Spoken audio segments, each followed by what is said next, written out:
Chapter 1. The Shape of a Life Well Balanced. Joshua Baily woke at 5:42 a.m. without an alarm. He didn't consider this discipline or virtue. It was simply what happened when a man built his life around habits instead of hope. The ceiling fan traced lazy circles above him, slicing the early light into rotating shadows, and Joshua lay still long enough to catalog his thoughts the way he always did, methodically, without judgment. No deadlines missed. No stories pending legal review. No personal regrets urgent enough to demand attention before coffee.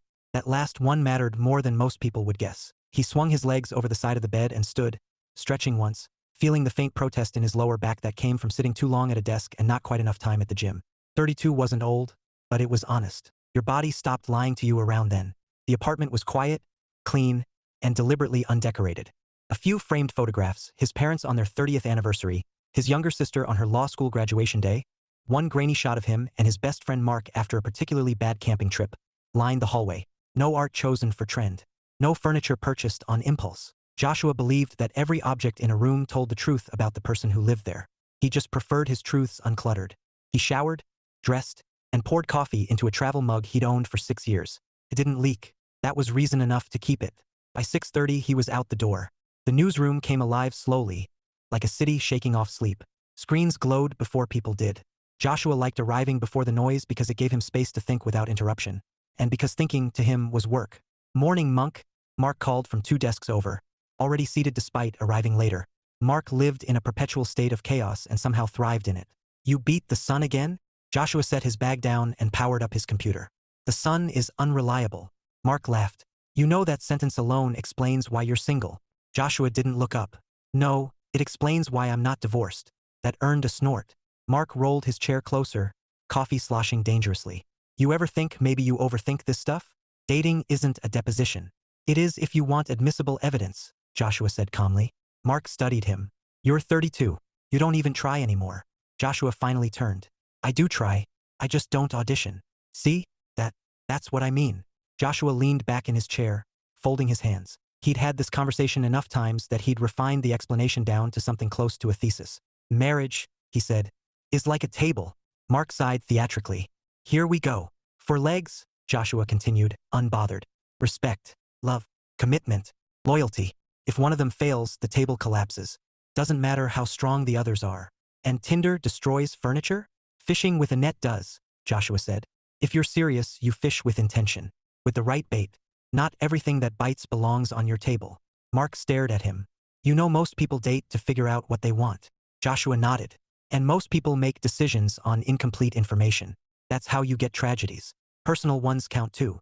Mark opened his mouth, then closed it. "You ever think," he said more carefully, "that you're protecting yourself so hard you might miss something real?" Joshua considered that. Truly considered it. Then shook his head. "I'm not in a rush," he said. "But I am open. Those aren't opposites." At 9:12 a.m. his editor dropped a folder on his desk. "City Housing Board," she said. "Irregularities. Campaign donors. The usual tangle." Joshua flipped it open, eyes already scanning. "Anyone else on it?" "Not yet. I want you to take the first pass." "Why me?" She smiled thinly. "Because you don't come to conclusions before the facts do." That, more than any award, was the compliment Joshua valued. He spent the next several hours buried in documents, cross-referencing names, tracing shell organizations, building a quiet lattice of truth that would eventually stand on its own. He didn't need villains or heroes, just clarity. At 12:47, his phone buzzed. "Mom, dinner Sunday. You coming?" He smiled despite himself. "Joshua, yes. Tell Dad I'll bring the bread he likes." "Mom, and a girlfriend?" Joshua typed, deleted, then settled on honesty. Joshua, still building the table. He didn't notice the woman standing near his desk at first. Most people announced themselves, cleared throats, waved hands, filled silence with apology. She didn't. She waited. "Can I help you?" Joshua asked, looking up. She smiled, just slightly. "You're Joshua Baily."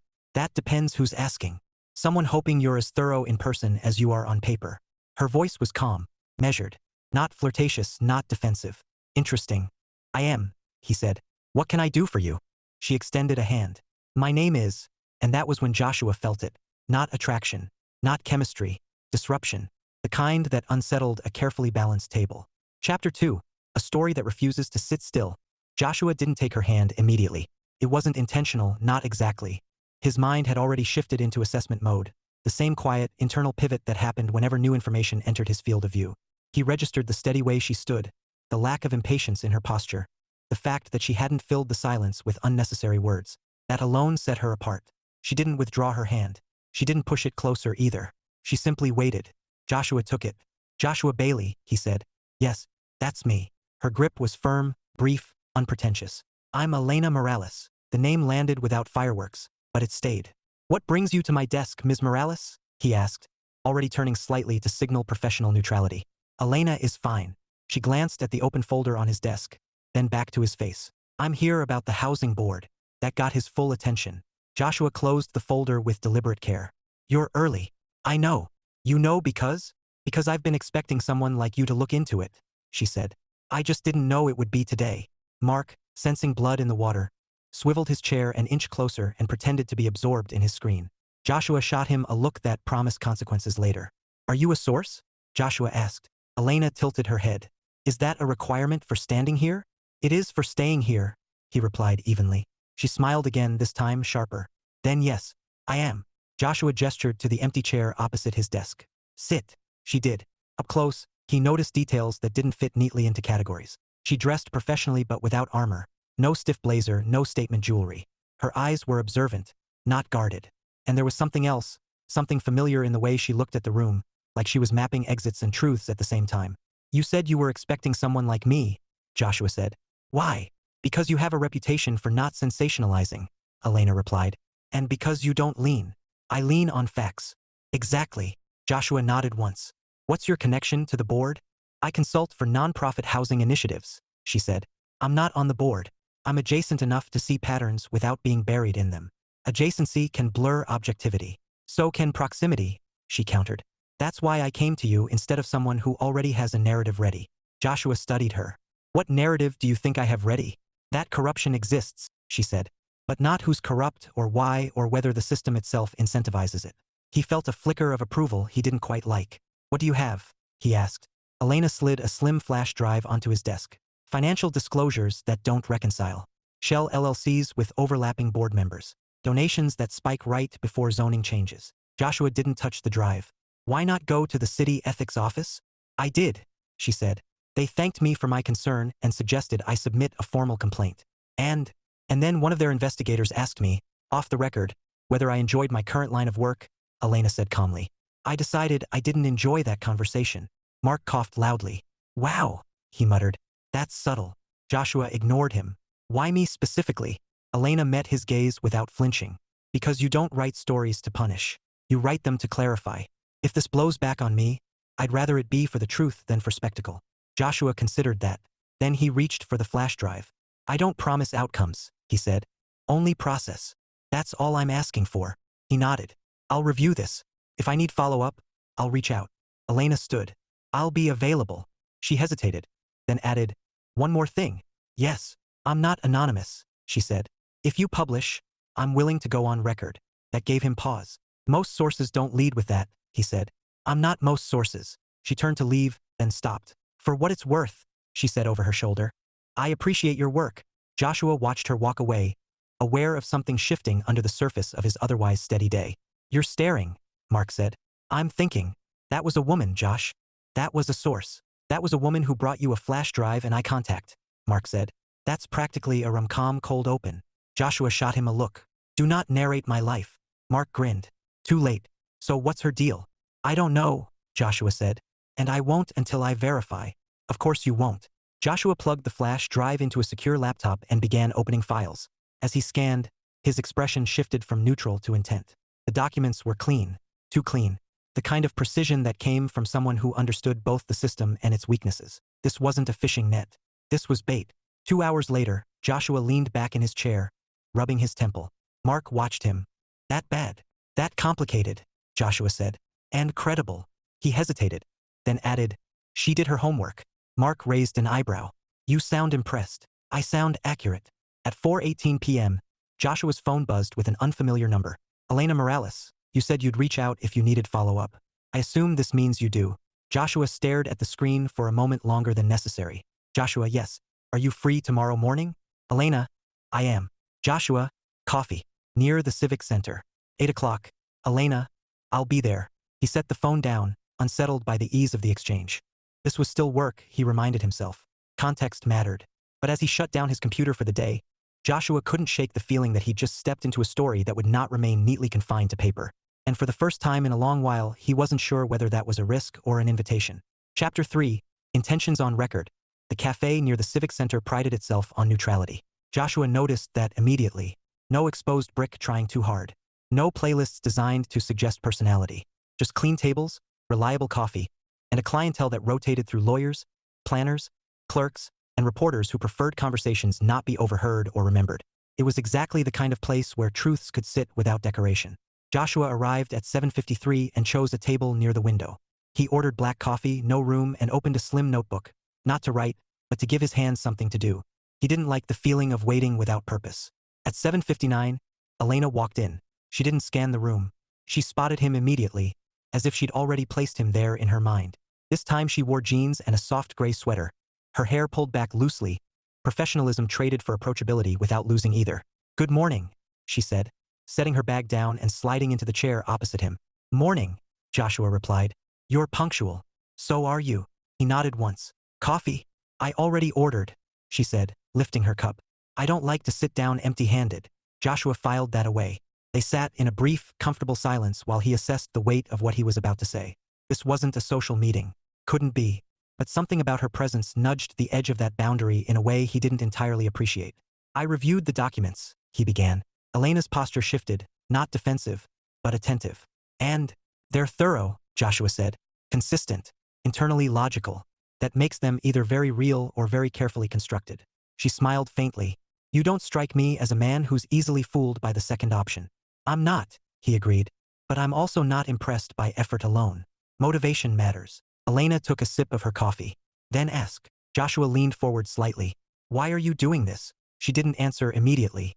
Instead, she looked out the window, where a city bus hissed to a stop and released a spill of commuters into the morning. When she spoke, her voice was even. "Because I grew up in a building that was declared uninhabitable 6 months after the developer sold it to the city," she said. "Because my mother was told it was a safety issue, not a budget one. Because I learned later that the same developer donated to 3 campaigns that voted on the zoning change."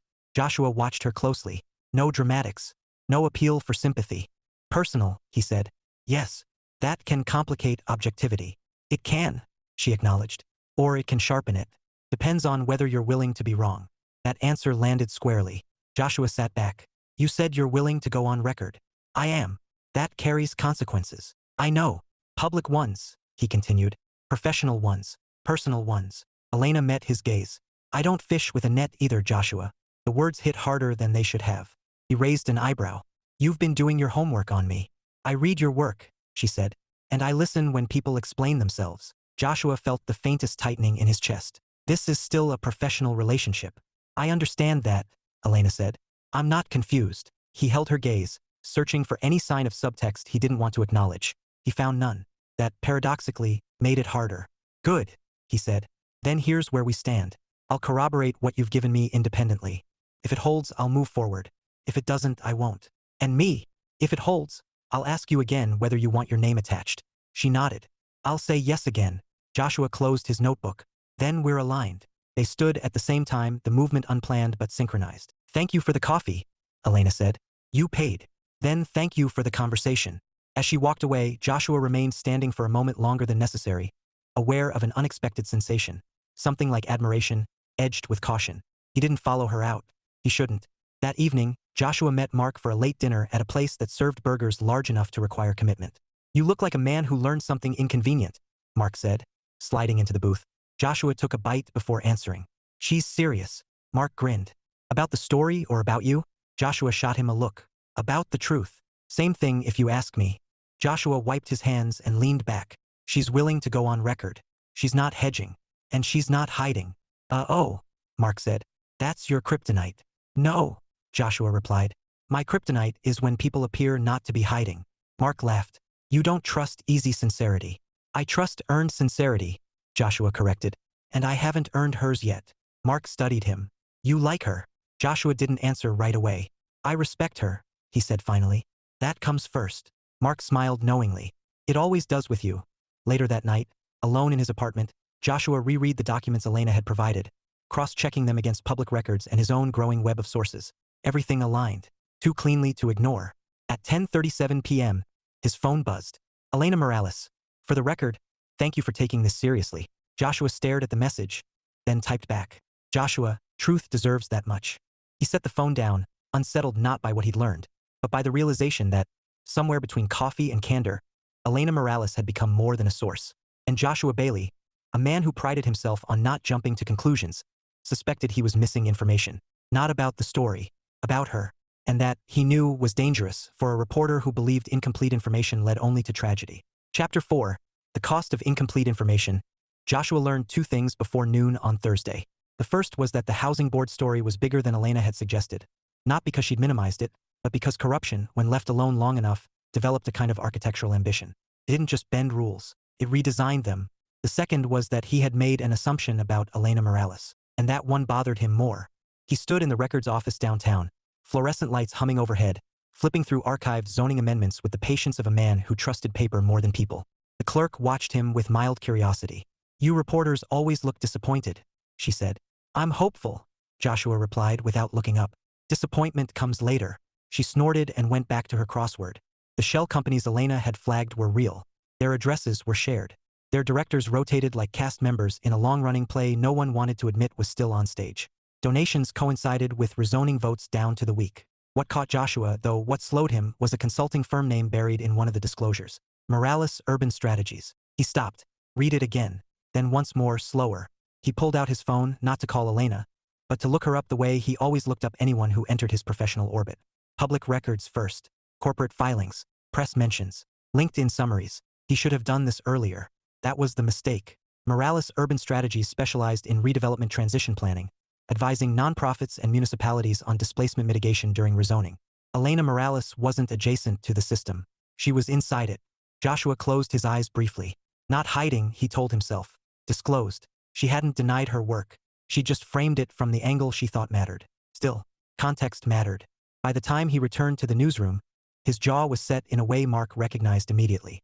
"You look like a man who found a plot twist," Mark said. "I found missing information. That's your favorite kind. Not when I'm the one who missed it." Joshua sat down and pulled the file again, reevaluating every interaction with Elena under this new lens. Had she come to him because of integrity or strategy? At 2:06 p.m. he called her. She answered on the second ring. "Joshua, I need to ask you something," he said, "and I need a straight answer. You've only ever struck me as someone who wouldn't accept anything else." He closed his eyes again, steadied his voice. "Morales Urban Strategies." Pause. Short. Controlled. "Yes," Elena said. "That's my firm. You didn't mention that your consulting work intersects directly with the board." "I said I was adjacent," she replied. "Not uninvolved. You advise on mitigation after rezoning decisions." "Yes. Which means you profit from the same system you're accusing of corruption." "From mitigating its damage," she corrected. Joshua leaned back, staring at the ceiling. "Why didn't you lead with that?" "Because you asked why I cared," she said. "Not what I build. That distinction matters to me." "I figured it might," Elena said quietly. "That's why I didn't hide it. I just didn't foreground it." Joshua exhaled. "We need to talk in person." "I agree. Tonight." "Name the place." He hesitated, then chose intentionally. "Somewhere public. Quiet." "There's a wine bar on 4th, she said. "Neutral ground." "Fine," he said. 7. "I'll be there." He hung up and sat still, hands folded, unsettled by the uncomfortable symmetry forming in his chest. Incomplete information always led to tragedy. He believed that, which meant, if this ended badly, he had no one to blame but himself. The wine bar was dim without being intimate, its walls lined with shelves of bottles that suggested discernment without pretense. Elena was already there when Joshua arrived, seated at a small table, hands wrapped loosely around a glass of water. She stood when she saw him. "You look like you're about to cross-examine me," she said. "I am," Joshua replied. "But not as a reporter. That's somehow worse." They sat. Joshua didn't order anything. He wanted his head clear. "You profit from redevelopment," he said, not unkindly. "I profit from trying to keep people housed when redevelopment is inevitable," Elena replied. "There's a difference. Intent doesn't negate optics." "No," she agreed. "But neither do optics negate intent." Joshua studied her face, searching for defensiveness. He found resolve instead. "You could have come to me anonymously," he said. "You didn't. You could have framed this as whistleblowing against competitors. You didn't. But you also didn't volunteer the conflict." "I don't see it as a conflict," she said. "I see it as accountability." "That's convenient." "So is cynicism," Elena replied evenly. But I don't think that's what you're actually feeling. Joshua said nothing. She leaned forward slightly. You believe people should act with intention, that loyalty and commitment matter. So tell me, would you trust a system more if it were criticized only by those untouched by it? No, he admitted. But you expect transparency, she finished. So do I. That's why I came to you instead of burying this in an internal memo. Joshua rubbed his thumb against the edge of the table. I don't like realizing I made assumptions. Elena smiled faintly. Neither do I. Why me? He asked again, more quietly this time. She didn't answer immediately. Because, she said finally, you believe truth stands on its own. And because you don't confuse restraint with disinterest. I needed someone who wouldn't dismiss this as personal grievance or professional rivalry. Joshua met her gaze. And you trusted me to be fair. Yes. The weight of that settled heavily. Do you date? Joshua asked suddenly. Elena blinked. That's an abrupt shift. I'm establishing context, he said. I don't mix ambiguity well. She studied him, then answered honestly. No, not right now. Why? Because my work takes focus, she said. And because I don't enjoy being an option. Something loosened in his chest before he could stop it. I don't fish with a net, she added softly. Joshua looked down at his hands. When he spoke, his voice was lower. I owe you an apology. Elena raised an eyebrow. For assuming without verifying, he said. That's not who I try to be. She nodded once. Apology accepted. They sat in silence for a moment, different from before, charged, acknowledging something unnamed but undeniably present. This is still complicated, Joshua said. Yes, and still professional. For now, Elena agreed. Joshua almost smiled. Later that night, back in his apartment, Joshua opened a fresh page in his notebook. He didn't write about shell companies or zoning boards. He wrote a single sentence instead. Truth requires patience, even when it challenges your rules. He closed the notebook, aware that the table he'd built his life around was still standing. But one-leg certainty was beginning to wobble. And for the first time, Joshua suspected that letting someone help steady it might not be weakness. It might be partnership. Chapter 5, Cross-Examination. Joshua did not sleep well. That, in itself, was unusual enough to irritate him. He wasn't replaying conversations or inventing future ones. He wasn't anxious about the story. If anything, the housing board investigation had settled into a clear trajectory, facts lining up with the kind of cooperation that suggested truth was tired of hiding. What kept him awake was simpler and more disruptive. Elena Morales had met him honestly where he stood, and he had nearly penalized her for it. By morning, Joshua had come to a decision. Not a conclusion, he was careful about those, but a boundary. And boundaries, once articulated, had a way of clarifying everything else. He texted her just after 8. Joshua, I'd like to talk again. Not about the story. Elena, that's a distinction. Joshua, an important one. Elena, then yes. When? Joshua, lunch. No notes. No documents. Elena, agreed. Where? Joshua, there's a park 2 blocks from your office. Elena, I know it. Noon. Joshua set the phone down and felt the faint, unfamiliar sensation of stepping into something without a prepared framework. The park was small, efficient, and well used. Benches worn smooth, trees pruned just enough to suggest care without sentiment. Elena arrived precisely at noon, carrying a paper bag and wearing sunglasses pushed into her hair. You didn't pick a cafe, she said as they sat. I wanted neutral ground, Joshua replied. And no pretense of work. She handed him the second paper bag. Turkey and mustard. No frills. He blinked. How did you? You order like someone who doesn't believe lunch should be an event, she said. It's an observation, not a judgment. Joshua huffed a quiet laugh. Noted. They ate in companionable silence for a minute, the city humming around them. When Joshua spoke, it was without preamble. I don't date casually, he said. Elena didn't look surprised. I gathered that. I'm direct about expectations, he continued. I don't pursue people who are seeing multiple others. Not because it's wrong, because it's incompatible with how I invest. She nodded once. Intentional. Yes. And this is you stating intent, Elena said carefully. Or drawing a line? Joshua met her gaze. Both. She considered that, chewing slowly. Then I'll respond in kind. She set her sandwich aside. I don't juggle, she said. I don't keep options open for the sake of validation. And I don't enter things halfway, which is why I usually don't enter them at all. Joshua felt the words settle, not as reassurance but as data. Clean. Unembellished. I won't blur professional and personal boundaries, he said. Not while the story is active. I wouldn't want you to, Elena replied. But, he added, I also won't pretend there isn't something here worth acknowledging. Elena smiled faintly. Acknowledging is not the same as acting. No, Joshua agreed. But it's the first honest step. She studied him for a long moment. You know most people would have started with flirting. I don't flirt, he said. I clarify. That tracks. They both smiled then, small, unguarded. What happens when the story breaks? Elena asked. Joshua didn't answer immediately. He'd thought about this, carefully. When the story breaks, he said, we reassess, with full information. No assumptions. And if reassessment leads somewhere inconvenient, then we decide whether it's worth the wait, he said. Together or not at all. Elena exhaled slowly, as if she'd been holding something in reserve. I like that you don't promise outcomes, she said. Only process. It's the only promise I trust. She reached for her bag. Then here's mine. She pulled out a folded card and handed it to him. My personal number, she said. Not my work line. Not because I expect anything, because I don't like ambiguity either. Joshua took it, aware of the significance of the gesture. Not romantic. Intentional. Thank you, he said. They stood, brushing hands briefly, neither pretending not to notice. This feels like the least dramatic turning point imaginable, Elena said. Joshua smiled. Those are the ones that last. As they walked in opposite directions, Joshua felt something steady take shape in his chest. Not urgency, not infatuation. Alignment.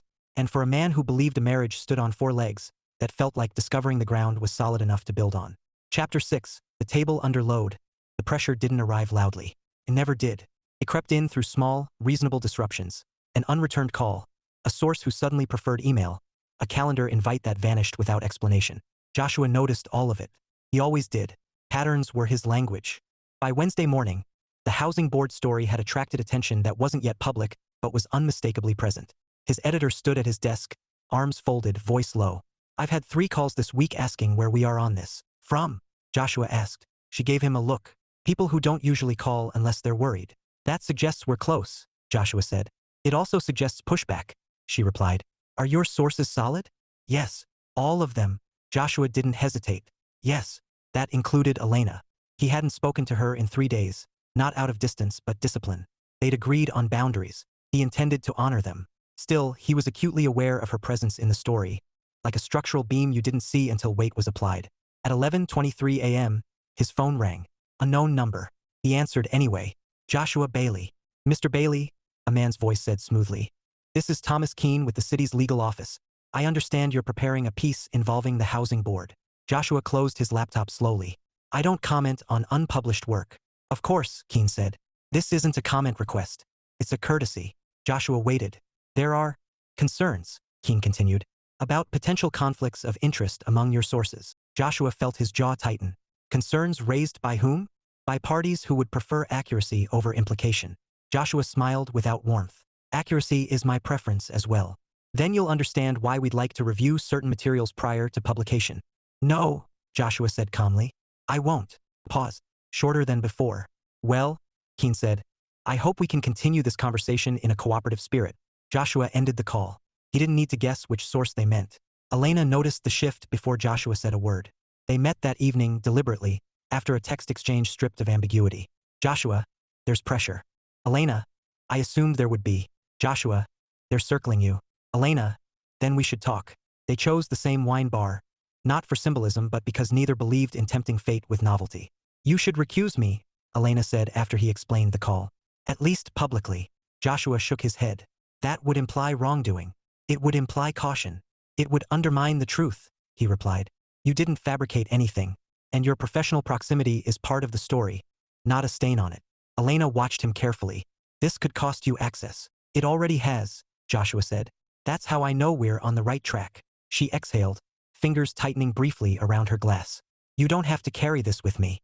I'm not carrying you, Joshua said. I'm standing where the facts are. That distinction matters, she said quietly. It always does. There was a moment then, unspoken but heavy, where the professional tension brushed against something more personal. Joshua felt it and named it before it could distort the room. This doesn't change our boundary, he said. Not until the story runs. I know, Elena replied. And for the record, I'm not asking you to protect me. I wouldn't, he said. I would protect the truth. She smiled faintly. That's why I came to you. The article ran on Friday morning. No fireworks, no editorial grandstanding. Just names, timelines, money, and consequences laid out with the precision of someone who trusted readers to reach their own conclusions. By noon, the city council announced an internal review. By 3, Joshua's inbox was full. By 6, Elena's name was everywhere. They spoke once that day, briefly, intentionally. Elena, it's out. Joshua, are you okay? Elena, Ask me tomorrow. Joshua, fair. Joshua went home that night with the uneasy knowledge that truth, once released, didn't ask permission before changing lives. He slept better than he expected. Saturday morning, Elena called him. Coffee? She asked. No agendas. Joshua paused, then said, yes. They met at a small place far from the civic center, one neither of them had reason to frequent. Elena looked tired but steady, like someone who'd anticipated the cost and paid it anyway. They've frozen 2 development approvals, she said, stirring her cup. Temporarily. That's movement, Joshua replied. It's exposure, she corrected. Movement comes later. He nodded. Do you regret it? No, she said without hesitation. Do you? Joshua considered. No. They sat quietly for a moment, the tension of the past week settling into something more manageable. The story's done, Elena said finally. Yes. And now? Joshua looked at her, not as a source, not as a risk, but as a woman who had chosen clarity over comfort. Now, he said, we reassess, like we said we would. Elena's expression softened, but she didn't rush him. I meant what I said, Joshua continued, about not entering things halfway. So did I. He took a breath. Then I'd like to take you to dinner. Not to debrief. Not to negotiate. To see whether what's here holds when it's not under pressure. Elena smiled, not faintly this time, but fully. That sounds intentional. It is. Then yes, she said. I'd like that. They stood, the moment unhurried, grounded in the quiet satisfaction of having chosen well. As Joshua walked away, he realized something that surprised him. The table he'd built, respect, love, commitment, loyalty, had held under load. And for the first time, it wasn't just his hands steadying it. Someone else had stepped in. Willingly. Chapter 7. Choosing the weight together. Joshua had expected dinner to feel like a threshold. What surprised him was how quickly it felt like ground. He picked the restaurant deliberately. Not quiet enough to disappear into, not loud enough to hide behind.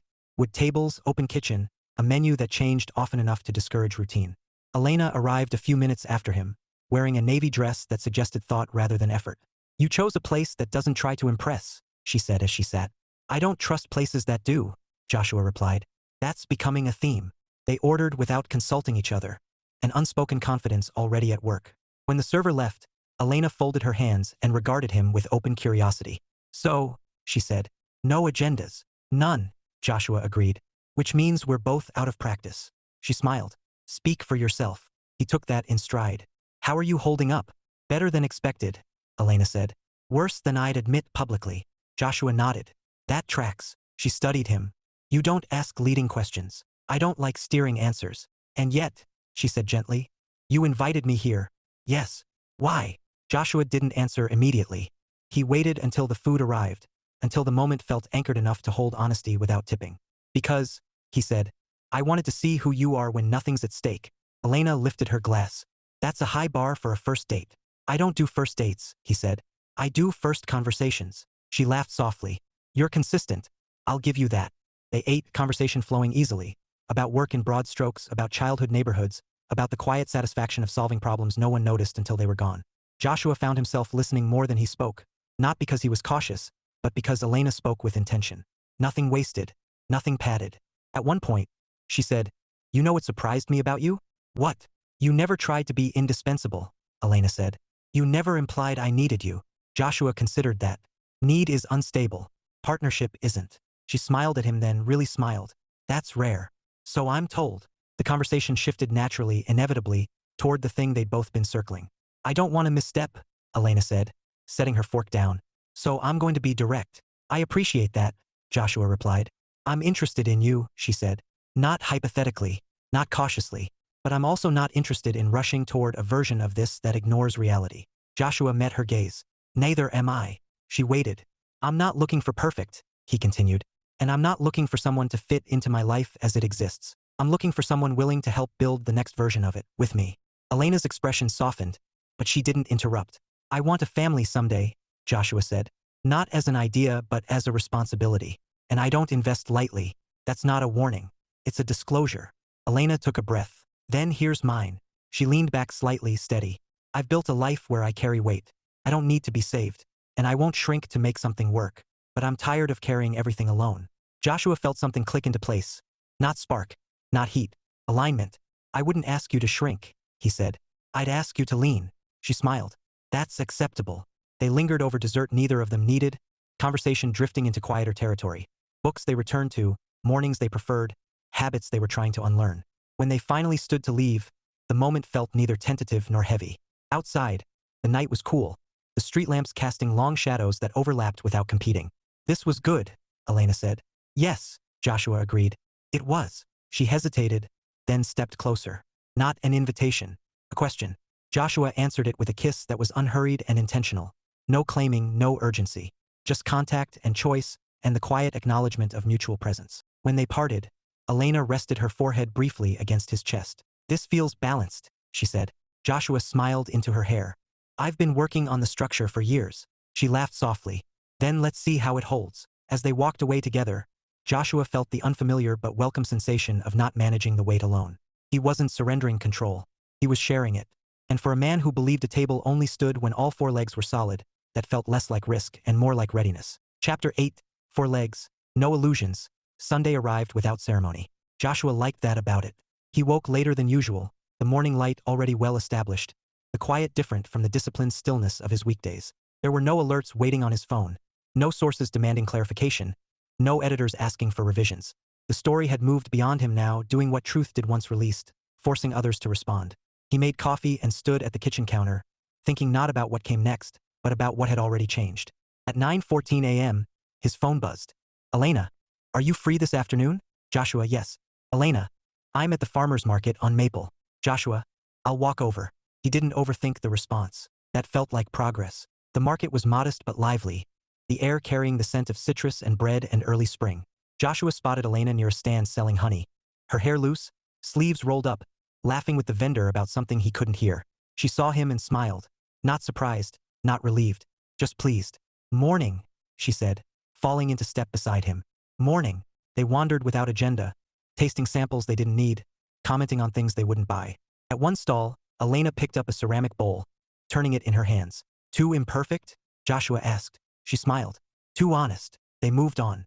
After a while, Elena stopped near a quiet corner of the park that bordered the market and sat on a low stone wall. Joshua joined her, the city humming around them in softened tones. I've been thinking, Elena said. Joshua waited. He was good at that. I don't want this to become something we analyze to death, she continued. I value intention, but I don't want it to turn into pressure. Joshua nodded. Neither do I. But I also don't want ambiguity, she added. It erodes trust over time. Joshua leaned forward slightly, elbows on his knees. Then let's be clear. She turned to face him fully.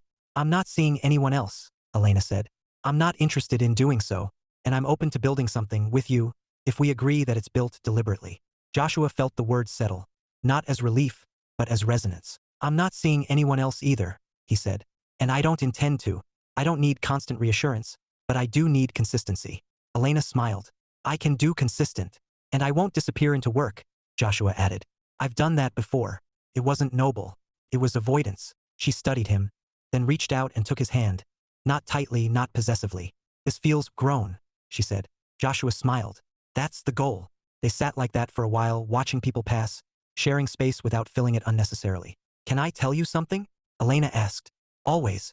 I used to think partnership meant compromise, she said. Now I think it means calibration, adjusting without losing structure. Joshua nodded. A table doesn't work if one leg shortens itself to make the others comfortable. She laughed softly. You and your metaphors. They're efficient. Elena leaned her head against his shoulder. I don't need perfect, she said. I need steady. Joshua rested his cheek lightly against her hair. I can do steady. That evening, Joshua went to his parents' house for dinner. His mother noticed immediately. You're standing differently, she said as she handed him a glass of water.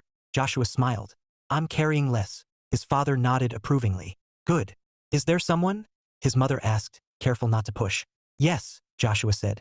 There is. She smiled, satisfied without details. Later, driving home, Joshua reflected on the quiet certainty settling into his life.